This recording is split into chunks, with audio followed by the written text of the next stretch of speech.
Good morning out there and welcome back on my channel. My name is Serious and I'm glad that you're here today. As you can see, we are already out at the aircraft. It's all cold and dark. It's a little bit not foggy but misty out there. It's a low cloud as expected and it's still a little bit dark around there. We've already done our pre-flight, or not pre-flight, our pre-planning and planning.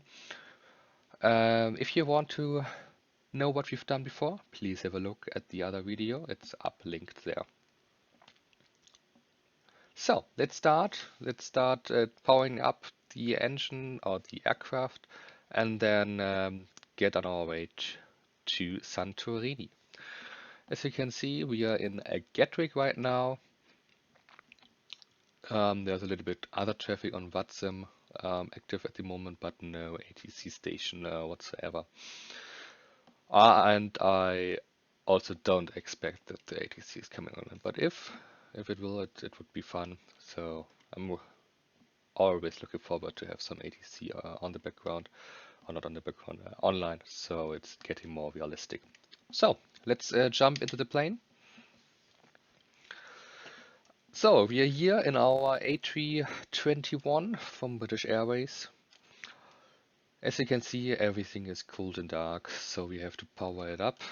Firstly, we will check that the gear lever is in the down position, that the flaps are in the up, or flap lever is in the up position, and that everything else is where it should be. So we can connect the... Oh, it's just getting a little bit more red, so I think the sun is rising. So we can connect the batteries. The sound that you're hearing coming from Safe Loading Cardo. It's a plugin that I use for simulating the behavior of the passengers. So we've got enough volts there, so we can connect our external power. Now it's getting a little bit more noisy. The equipment cooling fan is spooling up. Next, we will put the enough logo lights on, seatbelt signs on, the emergency exit lights, we will arm them. And then first thing first, very important because it can take a lot of time, we will have to align our INSs, or in this case our ADISs, so it's a combined of the air data computer and the IIS, air data computer and initial reference system. So we put system 1 to enough, we will have align and on but. It should go out, so it's the indication that if we lose AC power, it's returning back to the DC power from the battery. Same for system number 3. Battery is on and it's off again. And number 2, last but not least, battery is on and the light is off. So everything is fine. We can continue. For this, let's do the normal flow. So we go from low to up and from left to right. So the Y paths are checked. We have to turn on the crew supply, and basically in every Airbus aircraft, the policy is we have to push the white lights out. So no white light, everything's okay. So we are done with this part of the overhead panel. Then we can start here. Enough logo lights are on. We already set our lights and emergency lights. We can put on our dome light here, so we have a little bit more light in the cockpit. The air conditioning part is okay. Electrical panel is okay. For the fuel panel, we leave the fuel pumps off for the moment as we are refueling, or as we're going to refuel the aircraft. We will check the engine fire system protection and extinguishing system. So we put the test. We hear we see the lights and hear the sound. Same for number 2. Come on.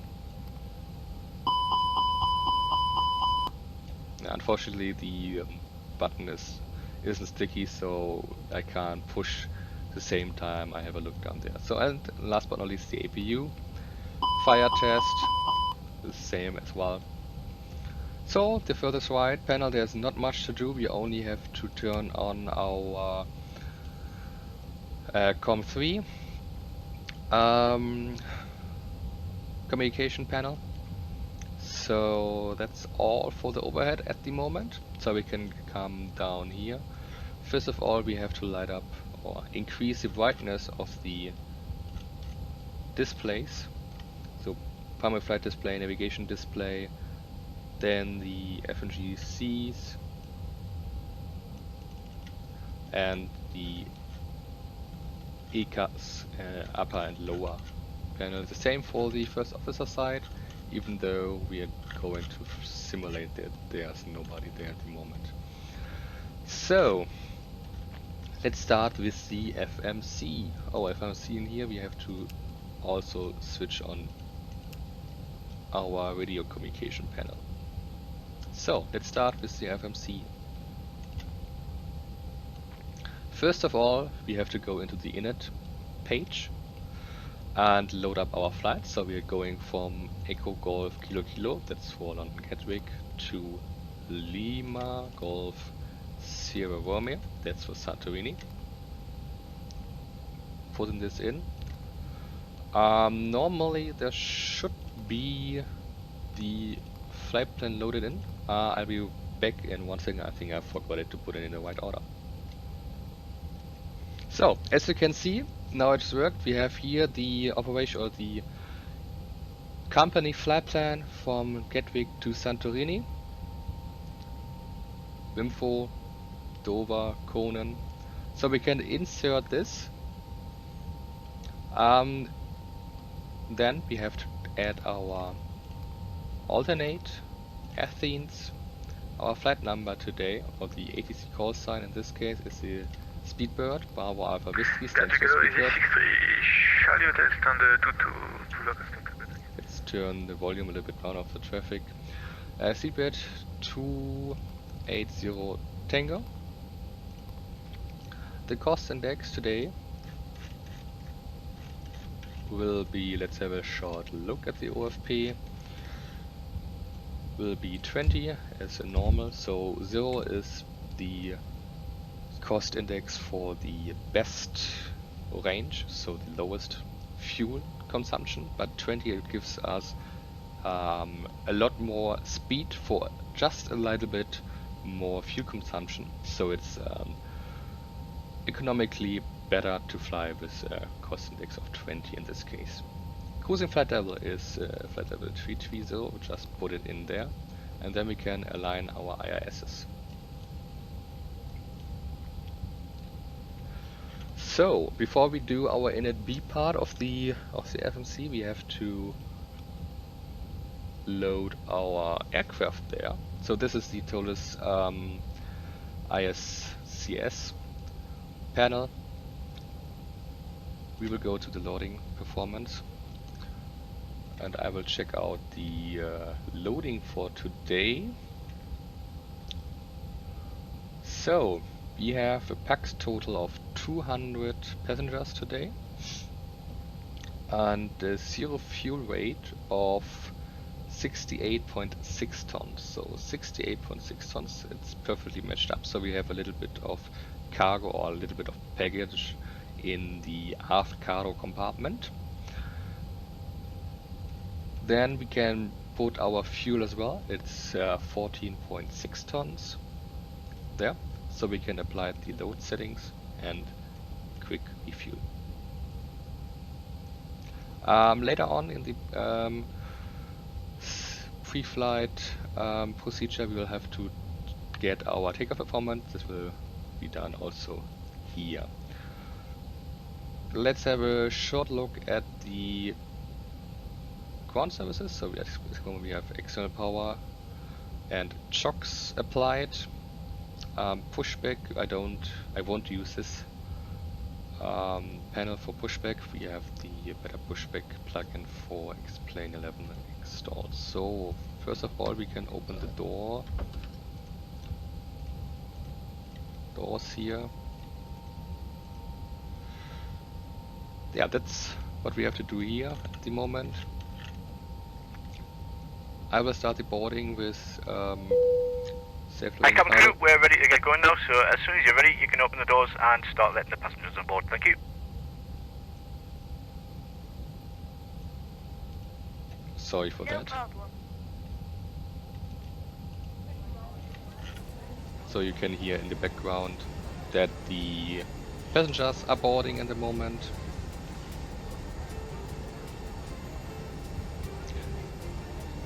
So let's continue. I've already closed this window. We need this window to put in our data for loading. Zero fuel rate we've said was 68.6 tons. With a zero fuel center of gravity of 29.7 and a block fuel of 14.6 tons. Just a quick recheck, 14.6 tons fuel on board, so it's all loaded up nicely.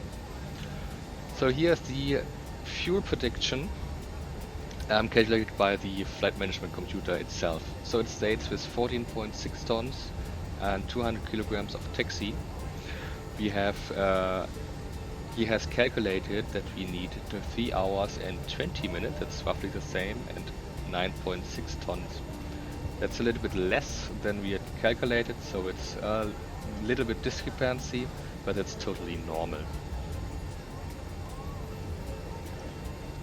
Also we have here alternate, final time, and then that's one of the most important figures to check, or that we have to look out, is the extra time. So basically with all the settings that we have set up until now, it states that overhead Santorini we will arrive with 1.8 tons extra fuel, which gives us 47 minutes extra flight time. So this is a very important number. If this is coming to zero or below zero, or negative number, then we have to check the fuel calculations again and make sure that we have enough fuel to complete our flight. Or if we don't, we have to make a decision to divert. So GPS primary states there, so it's all aligned and ready to go. So let's go to our flight plan page. Move this out of the way.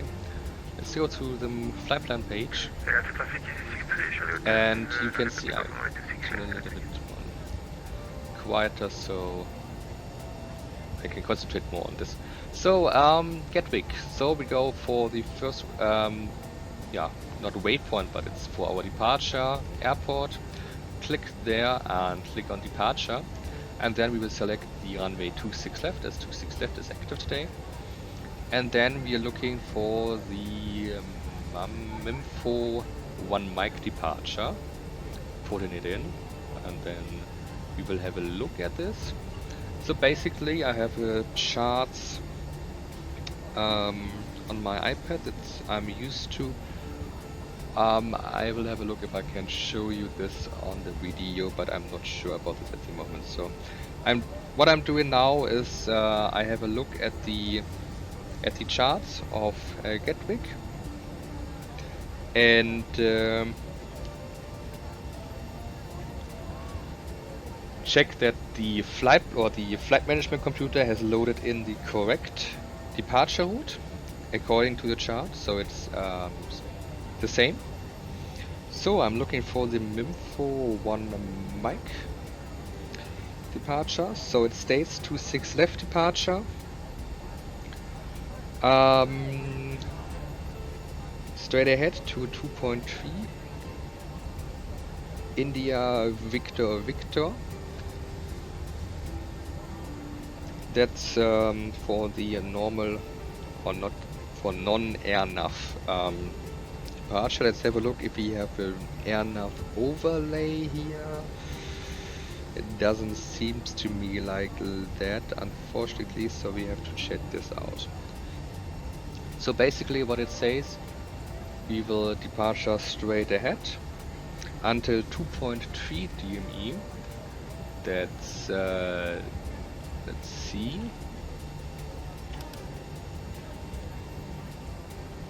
We will go to flight plan and this. Yep, that's the Delta 258 Bravo. So basically this is an DME on 258 or 257, in this case 257, and the number, the letter at the end describes the DME distance. So it's not a number, in this case it's a letter. A little bit to get used to, but it has to look similar to the overlay that we have in the on the chart, and it does. So it all works out. Very important are the altitude restrictions. So overhead, the mentioned DME point, we have to be above 1,500 feet and a maximum speed of 220 knots. That's in there. The same for the next waypoint. There we have to be above 3,200 feet at speed 220 knots again. And the Deadling DME 31. We already checked this. So the Deadling DME 29, now it's in numbers again. So it's from Deadling DME distance measuring equipment 29 nautical miles. There we have to be below 4,000 feet and 250 knots. Thereafter, Archon, we have to be at 5,000 feet. At Minfo, we have to be at 6,000 feet. So basically, what it states, when we have ATC online, it's very important to stick to these altitude restrictions. So for example, in this case, we have an initial climb of 4,000 feet. So we put in 4,000 feet because until we've completed, until we pass the point Delta 29 from Deadling, or DME 29 from Deadling, VOR DME, we have to stay below 4,000 feet until we receive another clearance. Today there's no ATC online, so it isn't as important as with ATC, but it's always a good practice to do your procedures as you would with ATC online, because every time there's a possibility that ATC comes online with short notice. So when you've already set it, programmed in and all set up, you don't have a big hassle there. So let's insert this, and it states now 3 hours 24 minutes. Unfortunately, the TOLUS system has not the ability to accurately load in the wind data. We can do it here, but it's more or less an unprecise wind upload, and for this kind of route it doesn't really matter if you put in the wind correctly. So it's just for mostly for long haul flights that you have to stick to the wind forecast to have a most precise fuel prediction and time prediction, especially for example over the North Atlantic tracks, where you have to calculate the arrival time over each waypoint. So let's continue. We've got the departure 26 left inserted, so we can do our performance calculations. We will go back to the TOLUS interactive system here. We will select flaps 1 for today, active flight plan. We don't need toga thrust, we have no runway slope, and it computed that for the departure 26 left. We need 0.6% down not the rudder trim, the elevator trim, 0.6% down. We have a flex temperature of 38. PAX can remain on, however we will put it off as company policy. Thereafter we have our V speeds calculated. So V1, that's the point where we have to decide to continue or to stop or the takeoff. Or to be more precise, it's the last point where we can abort the takeoff safely within the takeoff run and the stop distance available. Thereafter we have the rotation speed, so that's the speed where we rotate the aircraft and lift off. And V2, that's our safety takeoff speed, so in case of an engine failure, we will climb out firstly at this speed before we accelerate. So we can put all these numbers in now, so it's the flaps 1 takeoff, flaps 1 plus F takeoff, it's only the 1. And the stabilizer trim, we will have 0.6 dN for 0.6 down. Then we have the flex temperature of 38 degrees. The V speeds 145, 148, 154 and 158 and a 161. So let's do, we have here some more numbers, the throttle reduction and acceleration altitude, and also the engine out acceleration altitude. With the engine out acceleration altitude, that's the altitude that we are planning to accelerate from our V2 speed to our plane speed in case of an engine failure. So until, in this case, 1170 feet, so 1000 feet above aerodrome elevation in this case, we will maintain 161 knots.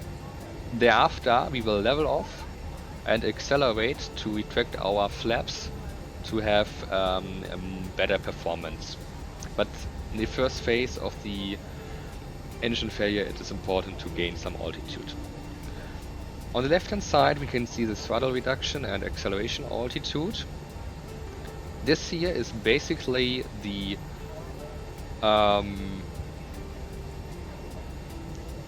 altitude when we will get back from our flex to our climb thrust, and the acceleration altitude is when we will accelerate from our V2 plus 10 up to our plane speed.